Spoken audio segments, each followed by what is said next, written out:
सभी प्यारे बच्चों को नमस्कार। तो इस वीडियो में क्लास 10th मैथ जो चैप्टर लिया हमने त्रिभुज, तो हम इस वीडियो में वही प्रश्न कराने वाला हूं जो 2024 की परीक्षा में आने वाले हैं। ठीक, बहुत ही महत्वपूर्ण प्रश्न है और इससे बाहर कुछ भी नहीं जाएगा। तो जानना ना समझ तो वीडियो की शुरुआत करते हैं। तो इसमें उदाहरण नंबर पहला है हमारा, जो प्रश्नावली है हमारे 6.2। उदाहरण नंबर पहला, यदि कोई रेखा एक त्रिभुज एबीसी की भुजा AB और AC को क्रमशः D और E पर प्रतिच्छेद करती है। तो सबसे पहले हम एक त्रिभुज बनाएंगे ABC। ठीक है, तो भुजा AB और AC को क्रमशः D और E पर प्रतिच्छेद करें और भुजा BC के समांतर, तो सिद्ध ये करना हमें। ठीक है, तो चलिए कैसे करते हैं इसको देखिए अब आप। तो सबसे पहले मैंने एक त्रिभुज बनाया ABC। ठीक, तो भुजा AB और AC यानी AB और AC पर बिंदु D और E स्थित है। तो इन दोनों को हमने आपस में मिलाया। ठीक है, तो ये त्रिभुज बन गया। तो यहाँ पे नई लाइन से लिखेंगे, यानी दिया है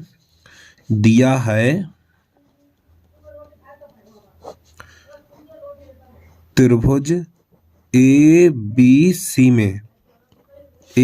में देखो, इस वाले त्रिभुज में ये वाली भुजा इसके समांतर है। तो यहाँ पे लिखेंगे हम DE समांतर BC, इतना। फिर नई लाइन से लिखेंगे, सिद्ध करना है हमें,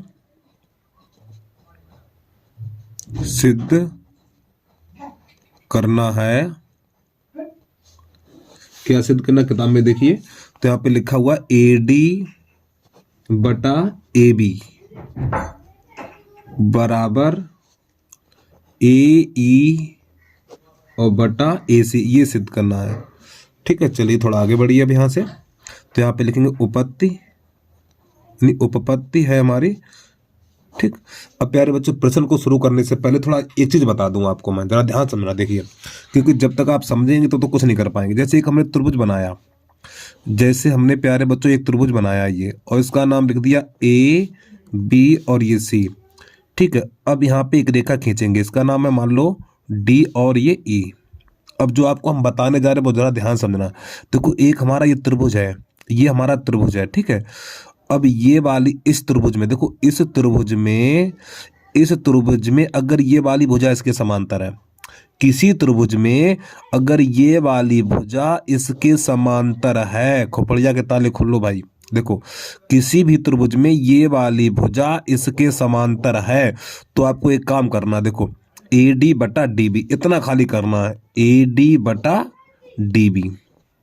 ठीक, और बराबर AE बटा EC इतना कर दीजिए, सवाल लग गया, समझ लो। देखो, जब ये वाली भुजा, प्यारे बच्चों ये वाली भुजा इसके समांतर है, अगर प्रश्न में दिया हो तो ये वाली भुजा इसके समांतर है, तो प्यारे बच्चों AD बटा DB और AE बटा EC कर देना, इतना काम करना है। ठीक है, चलिए समझिए। तो यहाँ पे नई लाइन से लिखेंगे, तो देखो ये वाली भुजा इसके समांतर है, ये प्रश्न में दे रखा है। तो यहाँ पे उपपत्ति में लिखेंगे त्रिभुज ABC में DE समांतर BC, यानी ये वाली भुजा इसके समांतर है। ठीक है, तो नई लाइन से लिखेंगे थेल्स प्रमेय से, ये हमारी थेल्स प्रमेय होती है। ठीक है, थेल्स प्रमेय से जब प्यारे बच्चों ये वाली भुजा इसके समांतर है, जब ये वाली भुजा इसके समांतर है, तो हमें लिखना है AD बटा DB। क्या लिखना है? AD बटा DB बराबर इसी प्रकार AE बटा EC। ठीक, ऐसे लिखना है आपको। और एक बात, काफी बच्चे यही नहीं समझ पा रहे सर कैसे लिखे। देखो प्यारे बच्चों, ये वाली भुजा इसके समांतर है, तो ये दो रेखाएं, देखो ये वाली दो रेखाएं कहाँ मिल रही हैं, देखो ये दो रेखाएं इसको देखो A पे गई है और ये वाली A पे मिल रही है, यानी ये दोनों रेखाएं बिंदु A पे मिल रही हैं। तो यहीं से लिखना स्टार्ट करेंगे AD बटा DB और AE बटा EC।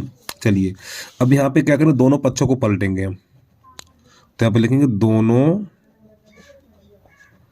पक्षों को पलटने पर। अच्छा, पलटा कब जाएगा वो भी बता दे, कब पलटा जाएगा। देखो यहाँ पे लिखा हुआ है AD, कहाँ गया AD बटा AB, यानी AD पहले इतना फिर ये पूरा, तब ये पलटा जाएगा। जब आधा हो और ये पूरा हो तब दोनों पक्षों को पलटा जाएगा। देखो यहाँ पे लिखा हुआ AD बटा AB, यानी AD बटा AB लिखा हुआ है, AD बटा AB।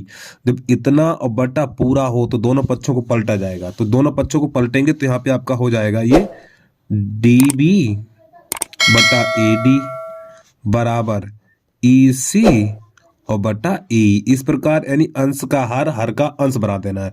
अब लिखेंगे दोनों पक्षों में एक जोड़ने पर, दोनों पक्षों में एक जोड़ने पर, दोनों पक्षों में एक जोड़ दो तो हमारा हो जाएगा ये DB बटा AD और प्लस 1 और बराबर EC बटा AE और प्लस 1। इस प्रकार अब देखो जिसके नीचे कुछ नहीं उसके नीचे एक, तो यहाँ पर भी एक कर लो, यहाँ पर भी एक कर लो, इसका इसमें कर लो, इसका इसमें कर लो, तो यहाँ पे लिखेंगे DB प्लस AD बटा AD बराबर इसी प्रकार यहाँ पर इसका गुणा इसमें करेंगे, इसका इसमें करेंगे, प्लस AE और बटा AE। अब प्यारे बच्चों एक चीज देखिए, यहाँ पे लिखा हुआ है DB प्लस AD, अरे भैया लिखा है DB प्लस AD, चित्र में देखिए, देखो DB और प्लस AD, अरे भैया यहाँ पे है DB प्लस AD, तो पूरा AB हो जाएगा ना, तो इसके जगह हम क्या लिखेंगे, AB लिखेंगे, तो यहाँ पे लिख देंगे AB बटा AD। इसी प्रकार यहाँ पर CE प्लस AE,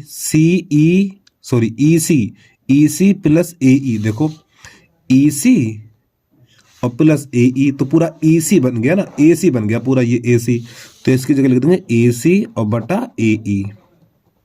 ठीक, अब पुनः दोनों पक्षों को पलटेंगे तो यहाँ पे लिखेंगे हम पुनः दोनों पक्षों को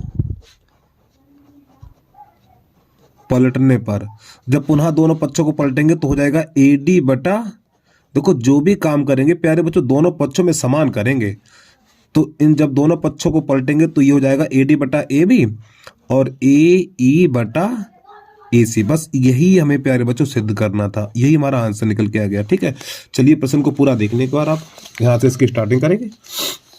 और प्यारे बच्चों आपको वीडियो अच्छा लगा तो वीडियो को लाइक कर लीजिए और यूट्यूब चैनल को सब्सक्राइब करके बेल आइकन घंटी को प्रेस जरूर कर लेना आप। और जब तक बोर्ड की परीक्षा नहीं हो जाती तब तक हम आपके लिए अब ऐसे ही प्रश्न लाते रहेंगे, बहुत ही बढ़िया बढ़िया प्रश्न है। ठीक है, बहुत ही महत्वपूर्ण वही प्रश्न कराएंगे जो बोर्ड की परीक्षा की दृष्टि इंपॉर्टेंट है। तो उदाहरण नंबर 2 है हमारा, ABCD एक समलंब है जिसमें AB समांतर DC और असमांतर भुजाएं AD और BC पर क्रमशः बिंदु E और F इस प्रकार स्थित है कि EF भुजा AB के समांतर है, यानी ये वाली भुजा इसके समांतर, तो ये हमें सिद्ध करना है। चलिए कैसे करते हैं, तो सबसे पहले हमें बनाना है एक समलंब चतुर्भुज। तो ये हो गया हमारा समलंब चतुर्भुज। समलंब चतुर्भुज क्या होता है, जिसकी दो भुजाएं समांतर हों, जिसकी दो भुजाएं समांतर हो, समलंब चतुर्भुज कहलाता है। तो यहाँ पे लिख लो A B C और ये D, तो ये दोनों भुजाएं हमारी समांतर है। अब ये दोनों भुजाएं हमारी असमांतर है, ये दोनों भुजाएं हमारी असमांतर है। तो AD पर बिंदु E है, AD पर बिंदु E और BC पर बिंदु F है, F यहाँ पे लिख लो। अब इन दोनों को आपस में मिला दो तो चित्र बन के तैयार हो गया। तो यहाँ पे लिखेंगे दिया है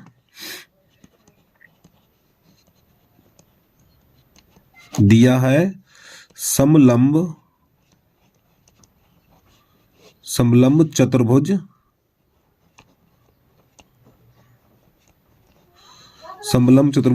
ABCD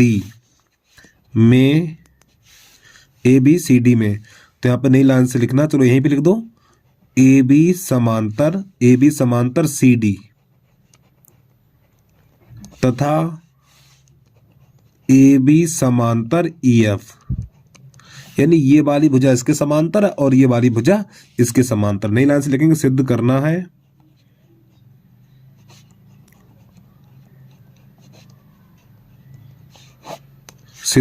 हमें AE बटा ED बराबर BF बटा FC। ठीक, ये सिद्ध करना हमें इसमें। तो प्यारे बच्चों थोड़ा एक बार फिर आपको अलग से बता दूं मैं, देखिए समझिए एक बार। जैसे ये हमारा त्रिभुज है, ये एक हमारा त्रिभुज है, इसका नाम है PQR, यहाँ पे ST दिया हुआ। ठीक है, ये वाली भुजा इसके समांतर, जब ये वाली भुजा देखो, जब ये वाली भुजा इसके समांतर है तो हमें लिखना है PS बटा SQ।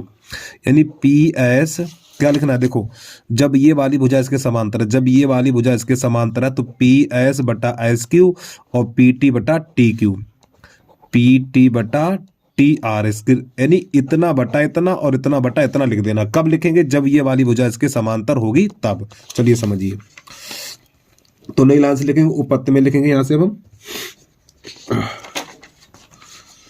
हाँ चले जाते हैं पेन यार, उपपत्ति में लिखेंगे नई लाइन से,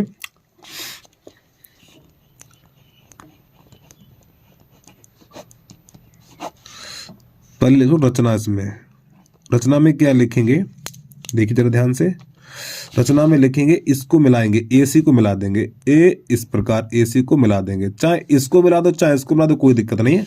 तो रचना में लिखेंगे AC को मिलाया, AC को मिलाया जो EF को, देखो जब AC को मिलाया तो यहाँ पे ये AE को बिंदु G पे काट रही है, ठीक है, AE को बिंदु G पर प्रतिच्छेद करती है इस प्रकार। अब प्यारे बच्चों एक बार फिर समझना, पहले क्या हम क्या करेंगे, यहाँ पे पहले ये वाला त्रिभुज लेंगे हम, ये वाला त्रिभुज लेंगे, ठीक, ये वाला त्रिभुज, जब ये त्रिभुज लेंगे हम ये वाला, ठीक है, तो इस त्रिभुज का नाम लिख लें, तो यहाँ पे लिखेंगे त्रिभुज ADC में, ADC में, यानी ADC में। देखो प्यारे बच्चों थोड़ा एक काम और करिए, देखो ये वाली भुजा इसके समांतर है, यहाँ पे लिखा हुआ है, फिर ये वाली भुजा इसके समांतर है तो ये भी लिखा हुआ है, तो प्यारे बच्चों ये वाली भुजा इसके भी समांतर होगी, तो यहीं पे लिख लो यहाँ पर EF समांतर DC, ठीक है, ये भी लिख लो साथ में, यहीं पे लिख लो, ठीक है। तो नई लाइन से लिखना है यहाँ पे EF समांतर DC, यहाँ पर प्यारे बच्चों इस वाले त्रिभुज में, ठीक, इस वाले त्रिभुज में ये वाली भुजा है वो इसके समांतर है, जब ये वाली भुजा इसके समांतर है तो हमें लगा देनी थेल्स प्रमेय, ठीक है। अब देखो ये वाली भुजा ना, ये वाली भुजा इसके समांतर है, भाई तो लिखा हमने, देखिए यहाँ पर क्या लिखा हमने,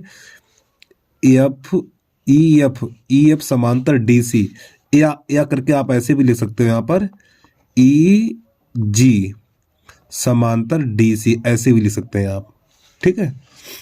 जब ये वाली भुजा इसके समांतर है तो हमें थेल्स प्रमेय लगा देनी यहाँ पे, तो क्या लिखेंगे, नई लाइन से लिखेंगे थेल्स प्रमेय से, तो यहाँ पे लिखेंगे हम AE बटा ED, यानी क्या लिखेंगे AE बटा ED बराबर AG बटा GC, इतना AG बटा GC, तो ये हो जाएगा हमारा समीकरण नंबर 1, इतना। अब इसी प्रकार अब हम त्रिभुज लेंगे ये वाला, अब प्यारे बच्चों त्रिभुज लेंगे ये, ठीक, ये वाला त्रिभुज लेंगे, तो इस त्रिभुज का नाम है ABC, तो यहाँ पे लिखेंगे हम त्रिभुज ABC में, तो इसमें लिखेंगे हम AB समांतर GF, ठीक, तो फिर थेल्स प्रमेय से,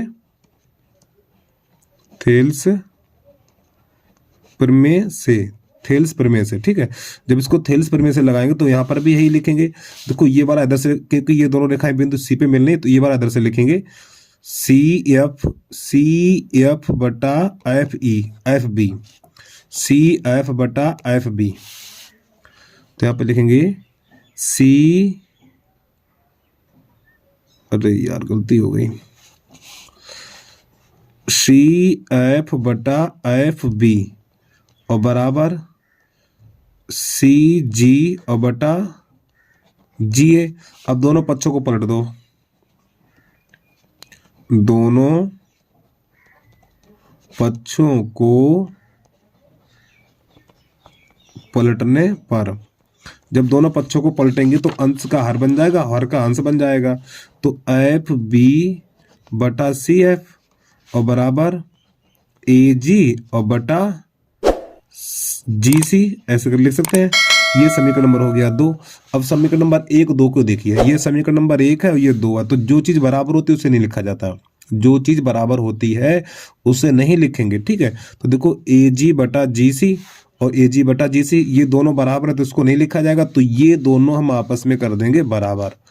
तो नई लाइन से लिखेंगे हम यहाँ पर ए ई बटा ई डी और बराबर हो जाएगा हमारा एफ बी बटा एफ सी। यही हमें सिद्ध करना था प्यारे बच्चों, ठीक है। चलिए जल्दी से नोट करिए, प्रश्न को पूरा देख लें आप एक बार। तो यहाँ से इसकी स्टार्टिंग होगी और कम से कम 6 नंबर में आएगा, बता रहा हूँ भैया ये प्रश्न।